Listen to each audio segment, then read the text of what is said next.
Okay, so recently I made a video talking about a lot of the stuff we'd seen announced at D23 so far, and as a part of that, I acknowledged that we'd had a number of trailers drop over the course of the first day, stuff like Snow White, Moana, and of course, Mufasa the Lion King. Now, we saw the first major trailer for Mufasa I think about 3 or so months ago, and it looked good, but it didn't really give us much of anything of substance. So hopefully this trailer does just that. And so yeah, not much else to say but to jump into the trailer and see what stands out to us. Okay, so the trailer starts following Rafiki, Kiara, and Timon and Pumbaa at what I presume is the start of the movie. I'm guessing that the true start is probably going to show Kiara doing something naughty, sneaking off, snarking to her dad, maybe even just being a bit of a pest and asking uncomfortable questions. That'll probably lead into her getting scolded or just upset, and Rafiki's going to tell her the story of Scar and Mufasa and how Mufasa rose from being an orphan to being king of all the Pride Lands, whilst Taka fell into darkness, eventually becoming known as Scar and betraying his brother in all but blood. And just before we go any further, in my previous video, I remember being puzzled at the power dynamic on display. In the blurb, it's described as Taka being a prince, and yet it's Mufasa who gets named king in the end, which I felt was a bit strange. I kind of feel like it was out of character for Mufasa to usurp his own brother,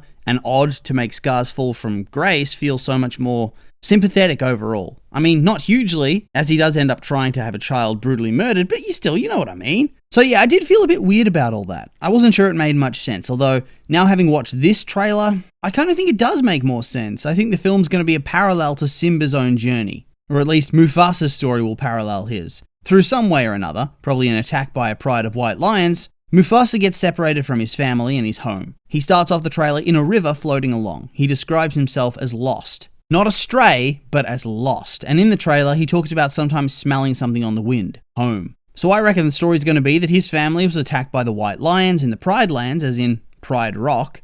He escapes into the river, drifts along for a while, and is eventually found by Taka, who is described as the heir to a royal bloodline. Not the royal bloodline, but a. So I think it's a different pride we're dealing with, and thus, it's not going to be a case of usurpation, but more Taka loses his home and his people, whilst Mufasa regains his, and thus, this puts him on the path to bitterness. Maybe the White Lions only find Taka's pride because they've been hunting for Mufasa to finish off the bloodline. Kind of like the hyenas were supposed to do to Simba. But yeah, we start off the trailer with some clips from the present. I really hope they don't go back to this sequence in the cave too often though. I think it would harm the narrative flow if we keep cutting back to see the reactions of Kiara and to get some quips and comedy from Timon and Pumbaa. That being said, the little lion cub showing off some serious cute factor, holy shit. And I think the jury is still out on whether the animal faces are going to be able to show enough emotion. Later on, I do think there's more of it shown, particularly with the lion faces later on in the trailer, pretty much in the next scene with Taka kind of smiling when he's trying to convince his mother to take Mufasa in. But then conversely, you have Rafiki being annoyed by Timon and Pumbaa, where you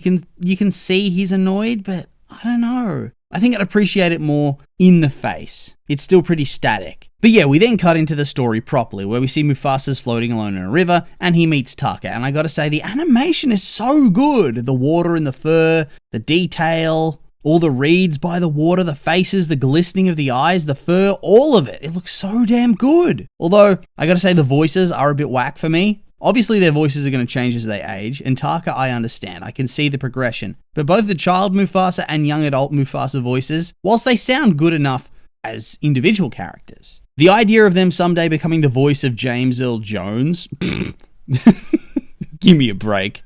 I just can't see it. Well, I can't hear it. At the same time though, James Earl Jones has one of those voices that pretty much makes it impossible to compare, so I guess I'll have to live with the fact that it's going to feel like they're not the same character. But yeah, I suspect the reluctance of Taka's parents, that's not going to last very long, because in the scenes we see, whilst they're not keen on taking him in the end he does get to stay, and promotional materials describe them as his adopted parents, and Taka calls him a brother later in the trailer, so I think it's safe to say they adopt him as a second son. And then we get some more shots of just the two of them being brothers and living life. Once again, the landscape's really beautiful, and if nothing else, you can tell that the film is going to be gorgeous. I also really like the film showing far more variety in its landscapes rather than just endless, dry, yellow savanna. But yeah, back to the cubs. It's clear that Taka advocates for Mufasa and saved his life in the river from getting his ass chomped by crocodiles, so I guess this is how they're going to play it. They're really going to try to draw on the emotion and the tragedy of it all. The Taka was once so good and kind, and then he ends up betraying his brother in the worst of ways, killing him, usurping him, trying to kill his son, and also creeping on his widow.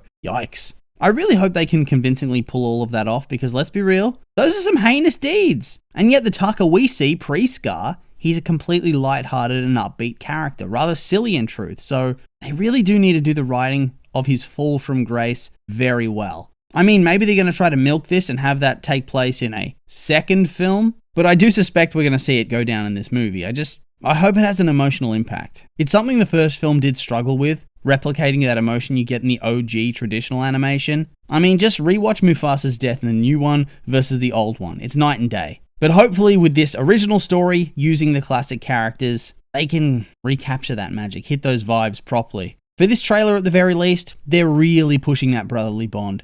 They have a cute little scene where the two of them are running through the savannah, and Taka tells Mufasa that he'd always secretly wanted a brother, which then shifts them into young adult form, showing they always kept that bond strong for so long. And I gotta say, I don't even like the 2019 version really. It's just devoid of so much life. And yet, despite that, this is getting me kind of sad. They have cleverly manipulated my nostalgia here. But yeah, Mufasa then has a line about sometimes being able to smell a hint of something on the wind, his home. And we get a really beautiful shot of a wetlands sort of place, before we see the Queen telling both him and Taka that they need to leave and find their place in the circle of life. So, honestly, not really sure what's going on in this scene. Seems to be a rather sad and emotional sequence where she's saying goodbye to them and sending them off. But then we also have another scene where she leads the pride in fighting the white lions whilst telling Mufasa to run away. So, I don't know. I'm trying to guess what's happened here. The sequence of events. I'm guessing that the attack during the day where Kairos? Honestly, no idea how you're going to say that name. I'm going to say Kairos. Kairos proclaims to the pride that there's only going to be one Lion King.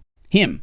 And I'm guessing that's set first. He's going to attack. Taka and Mufasa have to run away from the threat, whilst the pride and their dad are probably going to die. Meanwhile, the mum's voice when she's telling them to find their place, it feels like it's starting to falter and whispers. I reckon they find her badly wounded and dying. And she tells them all of this, tells them to find their destiny together, their place in the circle of life, before she passes away. And I mean, they even followed this up with a shot of the stars with a lion face there, so yeah, I'm pretty confident. Also, I gotta say, the White Lion villain, he looks awesome. A really great and unique design, a powerful voice, an interesting motivation, the desire to be the one and only Lion King, so it seems like he's hunting other prides to make that a reality. And so I think much of the movie is gonna be about him hunting Mufasa and Taka, and I guess the friends they make along the way.